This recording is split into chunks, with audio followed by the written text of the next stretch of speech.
Հարգելիներս, խնդրում եմ, էլի, խնդրում եմ։ Նախկինից եկեք չխոսանք։ Հետո էլ կասեք մտնում եք նախկինների մեջ, բերեմ նախկինից այսպես մի հատ ցուցակ։ Գայնե ջան, դու ինչով ես հիմա զբաղված։ Քեզ թվում է դու կարող ես գնալ բաժակով տեն սուրճ խմելով, հերվից մի բան գորես, ջուր խմելով բղավես, ես քեզ տեղից գամ, այդ քո հետաքրությունը սպասարկեմ, հարգալից եղիր, որ ես քո նկատմամբ հարգալից լինեմ։ Ոչ, փագեցինք խոսակցությունը, խնդրեմ։ Չէ, խնդրում եմ մի արձագանքի։ Գործընկերներիդ մոտեցի ականջներին կամած ասա։ Պարոն Սիմոնյան, նաև այդ Ձև աշխատել ուզում եմ հասկանալ։ Ավարտվեց ասուլիս։ Ավարտվեց ասուլիս։ Չի կարելի, չի կա։ Ես ոչ մի քիչ չունեմ։ Չի կարելի բաժան գնա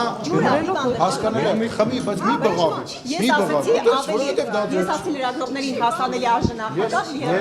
Ես տենց չեմ աշխատում։ Դրա համար չի կարելի։ Երբ որ ինձ վերաբերվում, երբ որ ինձ վերաբերվում, ես եմ։ Լսնե, տեսար որ ես որոշեցի։ Բայց հետո էլ Տեսար որ ես ասում եք, որ ես ամենա Տեսար որ ես լրագրողներին Լուսինե, բայց տեսար չէ որ ես որոշեցի։ Պարոն Սիմոնյան, բայց դասում մի տվեք։ Մենք ամենահայտնի բարի համար Նարեկ Սամսոնյանը հակի տակ է ու ինքը հացադուլ է հայտարարել, վիրահատվել է եւ լուրջ խնդիրներ ունի բանտային կյանքից հետո։ Ավարտվել է ասուլիսը։ Անսուլիս չի դեր մեծնամարություն։ Իմ մեծնամարությունները